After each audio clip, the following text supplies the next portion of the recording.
I like to go on the swings. Slides. Do you do a lot of stuff with your friends? Yep.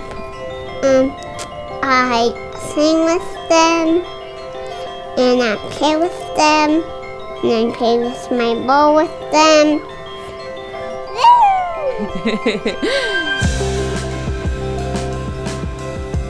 Sophie is a happy and silly and funny little 3-year-old girl. She always had these wide eyes, and it always looked like she was taking the whole world in. And at first glance, you wouldn't even know anything's wrong with her.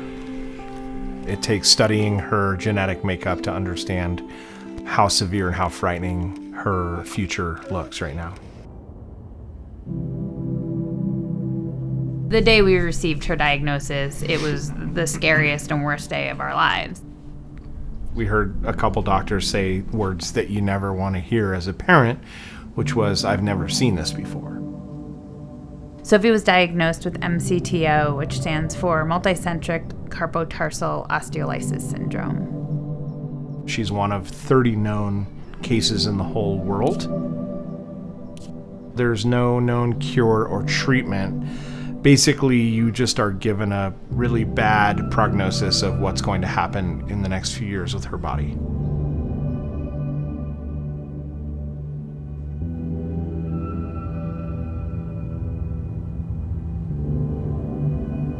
The prognosis is really bad. She will potentially lose function of her hands, her feet. She might not walk. We may at some point have to consider a kidney transplant for her. Like, you're not supposed to hear news like that, especially when it's something so rare that effectively nobody in our state knew what it was or how to deal with it. Mommy, it's okay. You get me more. We really didn't know how to process it. We kind of jump into just problem-solving mode. Whether or not it was a crazy idea, we just started the 501c3 in her name and dedicated every ounce of our time and energy. Sophie's Neighborhood is a 501c3 organization that was founded to fund research into finding a treatment or cure for MCTO. There's just no funding dedicated to this disorder, and because it's so rare, it's not attractive to major pharmaceuticals. Right now we're racing the clock because we know that we don't have a lot of time to kind of preserve quality of life for her. We're just sort of pushing everyone that we come into contact with that we can't wait a few years, because sometimes research can take years or even decades, and we don't have that because this isn't just something she has, this is progressive. We do physical therapy, occupational therapy.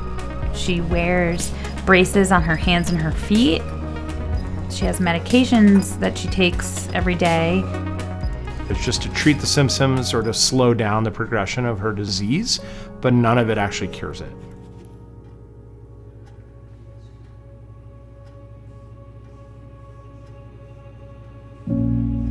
Thinking about the future is scary.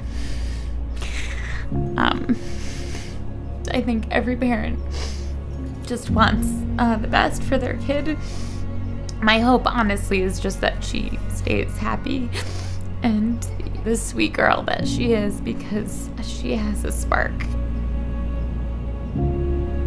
I try not to think about the future too much.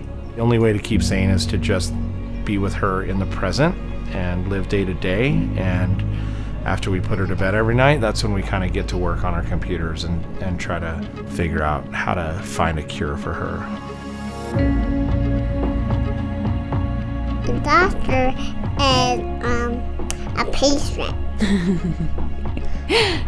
Say that again. A doctor is what? As a patient. Takes care of a patient, right? Takes care of a patient.